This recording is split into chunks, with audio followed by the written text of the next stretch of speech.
Only through self-criticism, reflection, and a willingness to constantly evolve can you move forward. Stagnation is death. That's exactly what I did for many years. Eventually, I came to the conclusion that my emotional attachment to my birthday was holding me back, especially mentally. So I cut that bond. And then after 40 years, after years of self-reflection, I've been able to process many things and let go of my birthday completely. I explained all these factors in detail in my last video. What? You haven't seen it? Pause this and go watch it now. No, just kidding. Stay here and watch it later. But first, follow for more. In this video, I will explain how an obsessive focus on your birthday can negatively affect your health. Let's go. Many people look forward to their birthday, at least on the surface. But the closer the day comes, the more a strange heaviness mixes in with the excitement. This so-called birthday blues is far more common than we think. It doesn't come out of nowhere. It stems from the immense societal pressure to get it right, to somehow experience this day in a special way. At the same time, birthdays often trigger an internal life audit. We ask ourselves, what have I achieved this past year?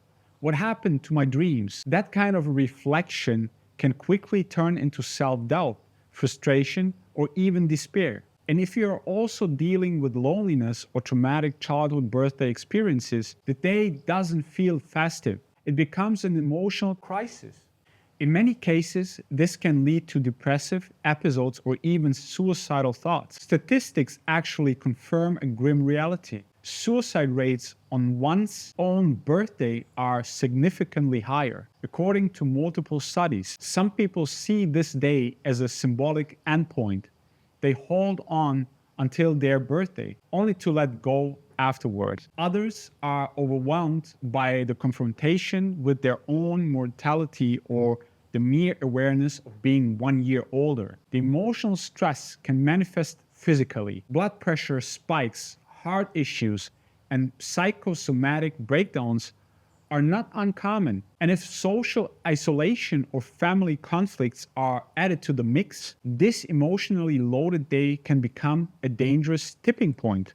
Psychosomatic effects. Birthdays are also a sensitive psychosomatic window. Many report sleep disturbances, inner restlessness, or vague physical symptoms like headaches, gastrointestinal issues, or skin reactions. These symptoms appear more often when the birthday is linked to unresolved family tensions or repressed emotions, such as grief, shame, or anger. The body reacts to the emotional echo this day triggers within us. The subtle social pressure. We hardly notice it, but we've deeply internalized the cultural pressure surrounding birthdays. In our society, a birthday isn't just a celebration, it's a performance review. You are expected to be happy, to have achieved something, to have a social circle that gathers around you. If that doesn't happen, many feel shame, like a failure, or just not good enough. The result? Withdrawal, cynicism,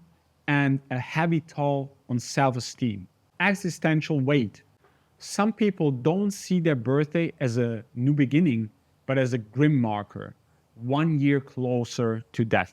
These thoughts aren't necessarily pathological, but they can trigger existential crisis, like a midlife or quarter-life crisis, or even lead to chronic anxiety about life. This becomes especially heavy if the birthday is tied to a traumatic event. In such cases, the day can feel subconsciously threatening even if the memory of the trauma has long been repressed. You're still here? Great. Now it gets really interesting. Now we are diving into shallow conspiracy theories. Just kidding. But there are some alternative interpretations of the birthday ritual that, while speculative, offer food for thought. They suggest that this day might be far more layered than we think, possibly even ritualized in ways we don't consciously grasp. So let's go. Symbolic energy loss. One theory sees birthday candles as symbolic life lights. Each candle represents a year of life. And when you blow them out, you're symbolically extinguishing those years. It's seen as an unconscious act of energy loss, sacrificing the past year without realizing it. In darker interpretations, it's a silent acknowledgement of mortality or even a ritual where life energy is given away. The birthday wish as a magical contract. Blowing out candles while making a wish is viewed by some as an energetic exchange. You give energy in the hope of receiving something in return, but you're not supposed to say your wish out loud. In many occult traditions, this is exactly how a magical contract works. Some critics even see it as a subconscious micro-contract between the child and the system. The child gives a piece of their breath or soul light and receives a gift in return. Ritual conditioning and identity shaping. Some alternative thinkers argue that birthday rituals are forms of early life conditioning. Children are taught to associate identity with performance, consumption, and social expectations. The birth child is the center of attention, but only if they follow the rules. The song, the cake, the gifts, all repeated yearly, condition the subconscious. Some believe this emotionally opens the child, making them more programmable through singing, touch, and repetition. System integration and loss of sovereignty. In certain spiritual, anarchist, and esoteric circles, it's argued that your birthday isn't really your life day, but the day you were officially integrated into the system, registered through civil registry, birth certificate, and calendar. Every year, you're not really celebrating yourself, but reaffirming your place in a worldly structure of time, aging, taxes, and duty.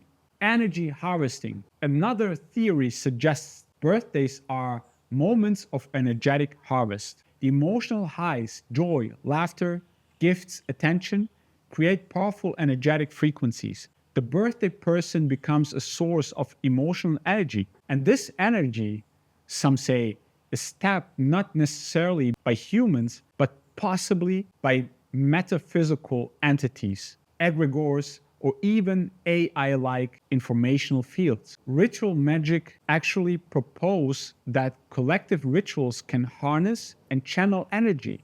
Whoever knows how to use it gains power. The simulation theory perspectives. From the perspective of simulation theory, the birthday is a kind of mirror point in the time continuum, a day when reality becomes more permeable. Thoughts, feelings, and wishes on that day become like a code that programs the year ahead. That's why some mystics warn, don't spend your birthday in a negative emotional state.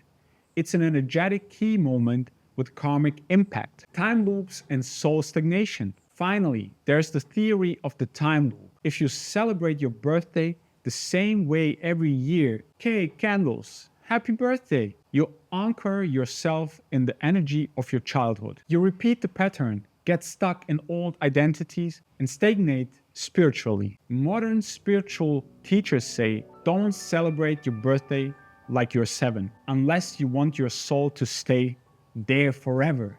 When you look at all those perspectives, a very different picture of the birthday emerges, far removed from balloons, cake, and wrapping paper. Whether psychologically, energetically, or symbolically, maybe this day is far more powerful than we have been led to believe. There are more reasons, but I think I dropped enough bombs on your head for today. If you think I'm full of shit now and your birthday is the best day of the year, great, then your life is awesome. Keep going. But if you think this world is full of shit and what I've explained in the last 2 videos actually makes sense, let me know in the comments if you want to follow up where I explain what you can do to break the spell. For that, follow for more.